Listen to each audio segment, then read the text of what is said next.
Nuevamente, buenas tardes a todos. Recordando, ¿verdad? Les saluda Daniel López, guatemalteco, médico de PS Rural. El día de hoy nos va a tocar hablar sobre el estrés. Entonces, en la clase anterior hablamos sobre el sistema nervioso, cómo se dividía, qué efectos tenía, cómo podíamos estimular, qué zonas del cerebro trabajan, sobre emociones. Hoy vamos a hablar sobre qué es el estrés. Muchas personas tienen diferentes conceptos con relación al estrés, pero nosotros encontramos que el estrés es una respuesta física o mental de una o una causa externa. En la psicología, el estrés suele hacer referencia a ciertos acontecimientos. A los cuales encontramos una situación que implican demandas fuertes para el individuo y que pueden agotar sus recursos de afrontamiento. Entonces, ¿qué quiere decir esto? Que el estrés está catalogado como algo físico que va a dar un cansancio mental o puede ser un cansancio psicológico, como ya sean los problemas en casa, problemas laborales, tareas, problemas universitarios, problemas a nivel musculares, de que por ejemplo hay personas que son atletas, llegan a cansarse y tienen una repercusión a nivel mental y eso es lo que quiere decir estrés. Estrés es el acto en el cual nosotros sometemos a nuestro organismo para que éste pueda reaccionar. Muy bien, dentro de los conceptos de qué es estrés, muchos lo conocen como que hay mayor tensión, hay agotamiento físico-mental, hay presiones diarias, presiones como por ejemplo que tengo que pagar cuentas, tengo que ver cosas del carro, tengo que ver cosas de la casa, tengo que ver lo de los niños, del trabajo, etcétera, ¿cierto? Entonces, también otro concepto que se le da al estrés es de que no tenemos una tranquilidad. También es la impaciencia, tenemos también la ansiedad. Y hay muchas personas que dicen estoy afectado de los nervios o estoy muy nervioso. También eso es una repercusión del estrés. Existe también frustración. Muy bien. ¿Qué cambios vamos a tener nosotros a nivel del organismo? Recordamos que en la clase pasada hablamos sobre el sistema nervioso, cómo se dividía, que dos grandes sistemas, que era el autónomo, dividía al simpático y al parasimpático, que hacía de que en los casos de estrés el organismo iba a actuar de una manera. Entonces, ¿qué pasa si nuestro organismo se mantiene en constante estrés o en un estrés prolongado? Que vamos a tener nosotros cambios. ¿Qué cambios? Va a haber cambios en el rendimiento, va a haber angustia, va a haber miedo, incluso aburrimiento, aflicción, no sabríamos qué hacer. ¿Cómo se va a representar eso en nuestro organismo? A nivel físico, nosotros vamos a tener dolor de cabeza, dolores de espalda, en la región de la nuca o el cuello posterior. ¿Qué otra parte puede dar? Puede tener uno, puede manejar mucho estrés, nos puede dar un dolor en el abdomen general o molestias en el abdomen. Hay muchas personas que sufren del colon irritable y a veces es por repercusión del propio estrés. Hay personas que están sometidas a estrés constante, que cuando están sometidas por mucho tiempo o tienen una actividad y se estresan demasiado, les da o ya sea un estreñimiento o les puede dar una diarrea. O sea, tenemos los dos extremos, o es uno o es otro. También podemos tener una pérdida de peso, como también podemos tener una ganancia de peso. Pérdida de peso, ¿por qué una pérdida de peso? Porque las personas con estrés a veces están tan ocupadas que no pueden comer o comen en desorden. ¿Y por qué una ganancia de peso? Porque a veces muchas personas tienen el otro extremo. ¿Cuál es el otro extremo? Eh, Permítanme, creo que... bueno, vamos a aceptar a alguien más que está intentando entrar. Permítanme. Aquí, ahí estamos. Disculpen. Muy bien. Entonces, estábamos con la ganancia de peso. ¿Por qué las personas que sufren de estrés tienden a subir de peso? Porque está la otra cara de la moneda. ¿Cuál es la otra cara de que a veces las personas con mucho estrés están comiendo, están agarrando cosas, tratan de liberar su estrés a la hora de estar estimulando un área, que esta área es la del el hambre, que también el poder comer nos da placer. Entonces estimulamos esa área para que el dolor de la tensión muscular generada por el estrés vaya a disminuir o para que la persona se sienta bien emocionalmente. Tenemos también una tensión muscular. Todas aquellas personas que han llegado a veces al consultorio diciéndome, tengo dolor en la espalda, en la parte, en la región del cuello, en los hombros, un dolor que no mejora a veces con medicamentos. Nosotros bueno, al menos yo les digo que tienen que hacer, mejorar dieta, mejor calidad de vida, tienen que aprender a caminar, a dejar los problemas en casa, dejar de 24 horas, uno les dice, bueno, dejen una hora para sí mismos, para que ellos puedan liberar esa tensión muscular. También la famosa gastritis. La gastritis es producida también la gastritis nerviosa, la cual va a ser de que un paciente esté sometido a estrés constante, que el jugo gástrico va a estar liberándose por una estimulación simpática. Entonces, eh, un estrés crónico nos puede dar un montón de problemas. Tenemos también un cansancio permanente. Las personas que han estado con este tipo de estrés generalmente nos llegan y nos dicen, fíjense que yo duermo, pero levanto cansado. O sea, ¿y en qué momento usted libera su estrés? También el estrés nos causa taquicardia. Recordando otra vez nuevamente el sistema simpático es el causante de elevar los latidos cardíacos. Entonces, si nosotros lo estimulamos, porque el estrés eso va a aumentar la estimulación del sistema simpático. Entonces, por ende, nosotros vamos a tener una taquicardia. ¿Oyeron? Aquí tenemos también qué manifestaciones psicológicas vamos a tener. Una persona estresada no va a ser una persona calmada. Eso todo lo tenemos muy claro. Entonces, ¿cuáles son las manifestaciones? Agresividad, personas con un mal genio, personas que son intolerantes, que son impacientes, personas que incluso llegan a tener miedo, angustia o ansiedad. Y uno de los pasos más crónicos de un estrés que no ha sido atendido va a ser la depresión o el negativismo. Muy bien. Como ya habíamos dicho, ¿qué repercusiones tiene entonces? O sea, ¿qué pasaría si un paciente está sometido a un estrés crónico, a un estrés que ya tiene mucho tiempo? ¿Qué se han visto? Que los pacientes que están muy estresados siempre aumentan los casos de accidentes en el trabajo, va a haber menor productividad, mayor enfermedad, va a haber menos, el apetito sexual va a disminuir, menor comunicación efectiva y un mayor ausentismo. Entonces, esta imagen me gustó mucho porque a veces las personas no se dan cuenta o incluso no nos damos cuenta que estamos estresados. Usted puede estar estresado, pero no lo nota, pero sus familiares, sus conocidos o el círculo social con usted se relaciona, siempre lo ven. ¿Qué te pasó? ¿Qué tenés? ¿Cómo vas? Entonces, aquí está muy claro. Te ves estresado. ¿Cuál estrés? Todos vemos que estás sumamente estresado. Recordemos, sistema nervioso se divide en dos grandes sistemas.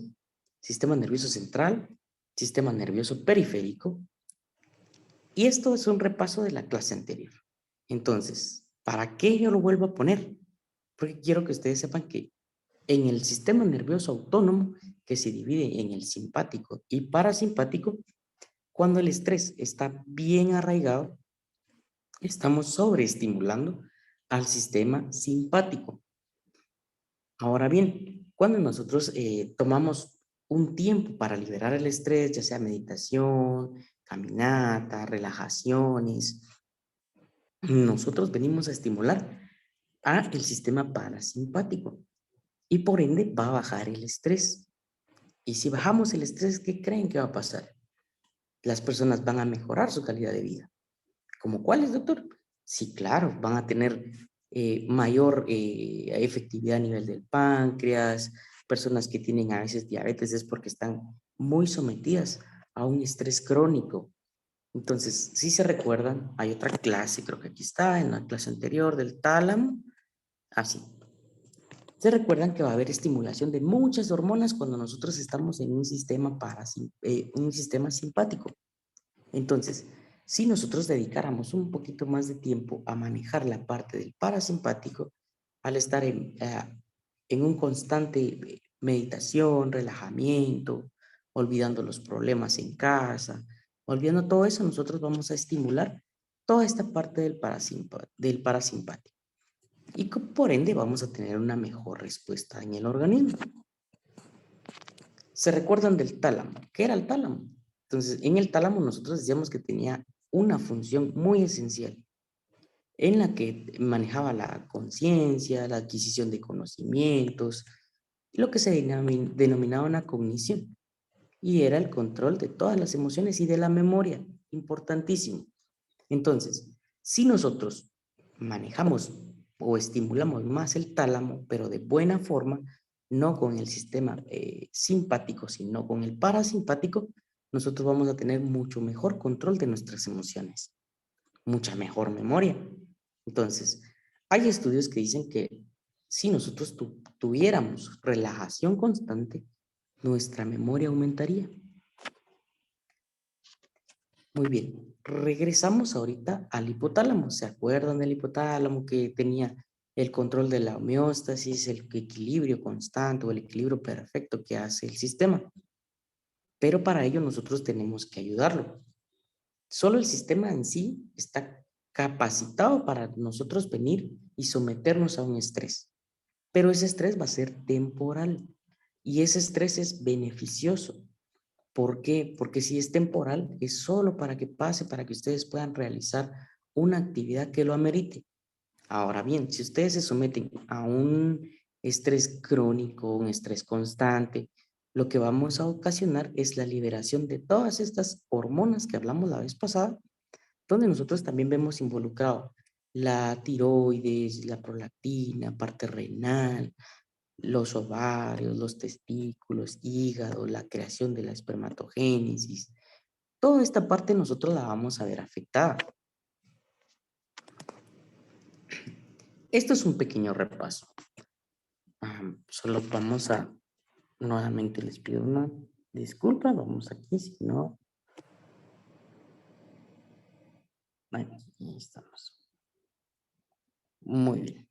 Entonces, regresando al equilibrio perfecto que era la homeostasis, donde el sistema mantiene, o sea, el sistema se mantiene en homeostasis o del organismo, que eso supone un equilibrio perfecto, donde nosotros si tenemos una alteración, nosotros tenemos un problema, el sistema parasimpático se activa para que nosotros respondamos ante un evento. ¿Qué es lo que va a ocasionar la activación simpática? Va a secretar catecolaminas. ¿Cuáles? Dos grandes catecolaminas. No quiere decir que solo estas secreten, sino que estas secretan en mayor cantidad. Va a ser la adrenalina y la noradrenalina. Entonces, la adrenalina lo que va a hacer va a ser producida debido a los casos de un estrés psíquico y de ansiedad. Entonces, ¿cuándo voy a liberar yo adrenalina? Cuando tengo yo pensamientos negativos. ¿Cuáles pensamientos? Deudas, problemas en casa, cualquier tipo de problema que sea a nivel psicológico. Esto entonces, nosotros nos estamos en un estrés psicológico y este estrés psicológico va a someter a un estrés celular, a un estrés al organismo interno y va a haber un desequilibrio. Entonces, si nosotros perdemos el equilibrio, nosotros estamos estresados, hay repercusiones, como ya lo vimos anteriormente, que eran las físicas y las psicológicas. ¿Cuál otra catecolamina libera el estrés o cuando nosotros estamos en constante estrés? Va a ser la noradrenalina, que esta lo que va a realizar va a ser una segregación de terminaciones nerviosas simpáticas. Vamos a estimular al sistema simpático y va a aumentar o aumenta todo esto de la noradrenalina en un estrés físico o en en un estado de agresividad. Entonces, si recordamos que un paciente estresado se pone agresivo o está intranquilo, entonces parte de que la situación le va a hacer segregar adrenalina, su segunda segregación por el mismo estrés generado va a realizar que secrete noradrenalina. Entonces son dos catecolaminas que son muy buenas, pero en un corto plazo, no constante. Recordamos otra vez sobre el sistema límbico. ¿Se acuerdan en la clase anterior donde yo les mencionaba que tenemos que tener un pensamiento feliz, entonces la neurona va a estar feliz y va a tener una sinapsis que va a ser la comunicación, el mensaje que va a enviar que va a ser feliz? Y por último, nosotros vamos a tener una vida feliz.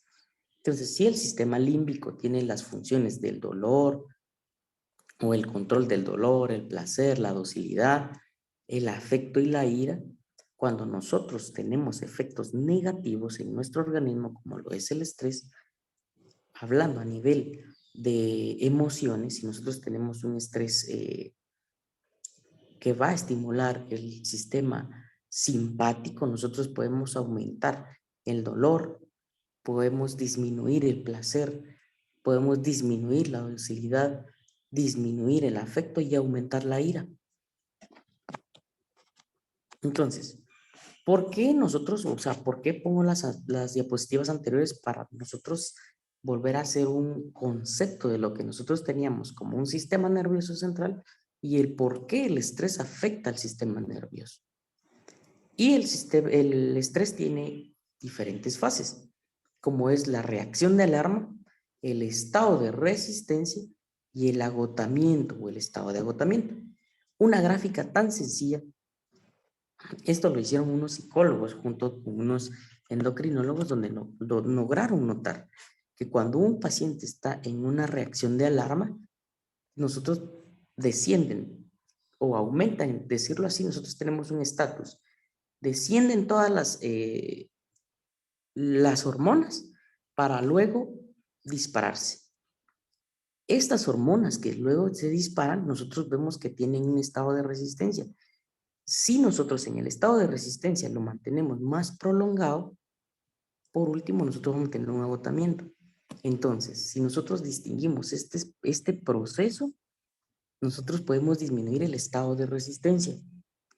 Si nosotros disminuimos el estado de resistencia, vamos a disminuir el estado de agotamiento. Ahora bien, ¿qué pasaría si nosotros pudiéramos tener un control al nivel de la reacción de alarma? No dispararíamos tantas catecolaminas. Eso es lo que nosotros tratamos de explicar, de hacerles llegar la información de que en un estado de tranquilidad, en un estado de cero estrés, por supuesto no existe el cero estrés, pero disminuir el estrés a a lo más bajo que podamos tener, vamos a tener nosotros un mejor estado de ánimo, un estado de salud. Muy bien. ¿Qué consecuencias biológicas producen el estrés?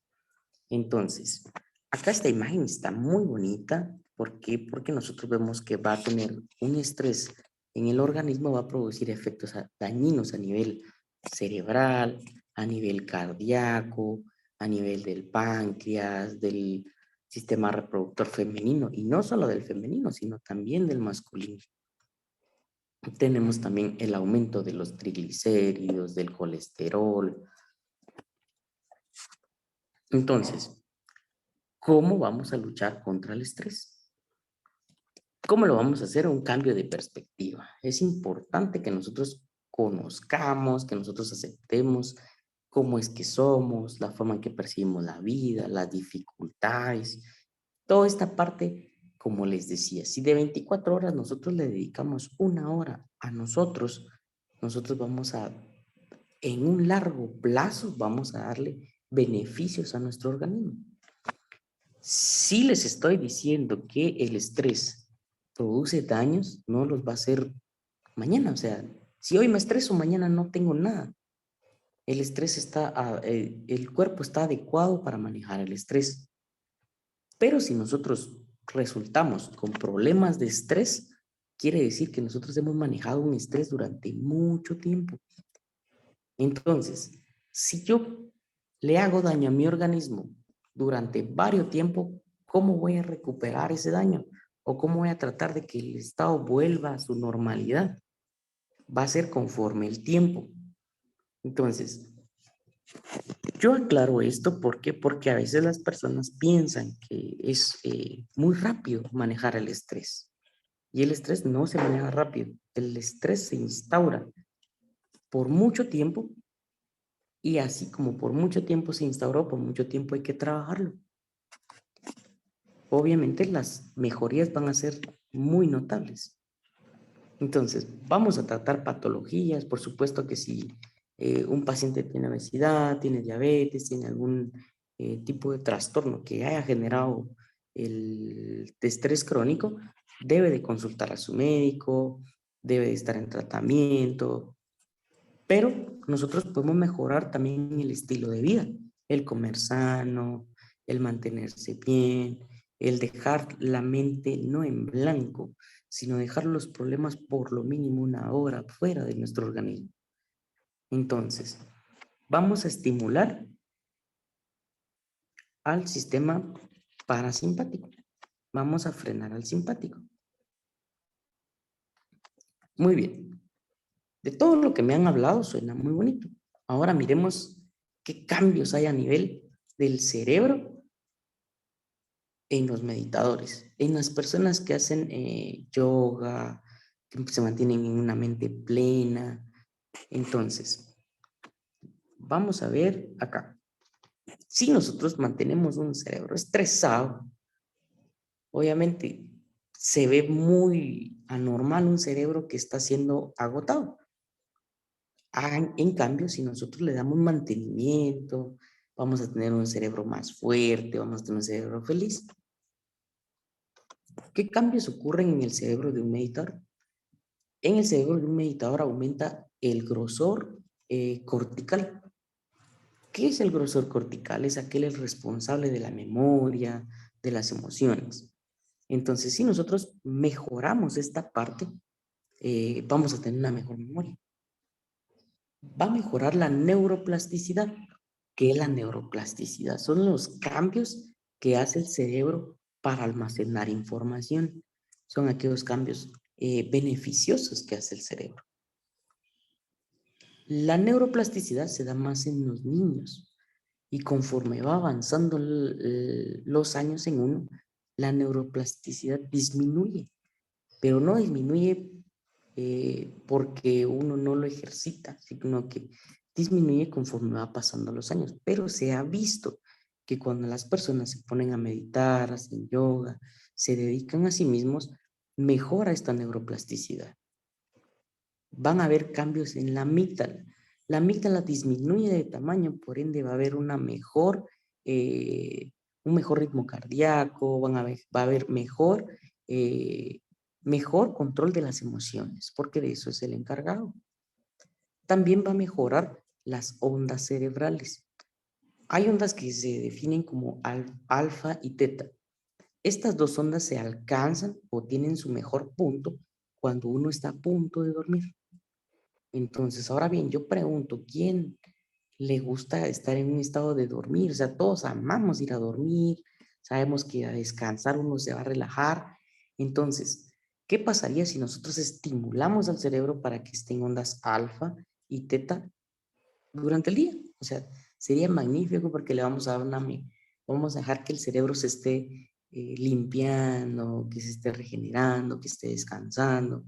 Entonces, También se han visto que hay cambios en el sistema inmunitario. Disminuye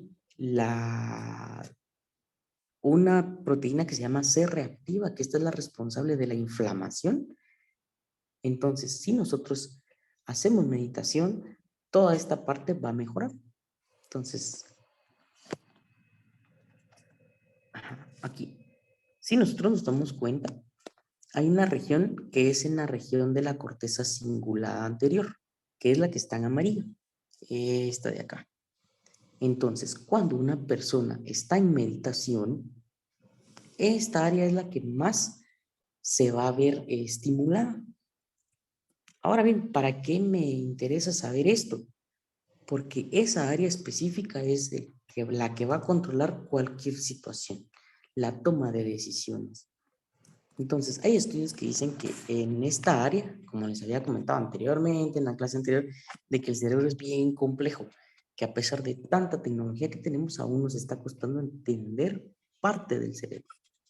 Pero esta área sí nos ha dicho o ha demostrado que se activa cuando una persona toma decisiones, cuando una persona tiene control de las emociones, cuando una persona está en un estado de tranquilidad. Entonces, esta es la área que se ve en una resonancia magnética. Entonces, detrás de la meditación nosotros tenemos ciencia. No es solo porque alguien lo dijo, o sea, sí hay estudios, sí sabemos que el sistema parasimpático mejora mucho el organismo. También sabemos que si estresamos al organismo de más de la cuenta, vamos a tener efectos negativos o repercusiones, tanto físicas como psicológicas en el organismo.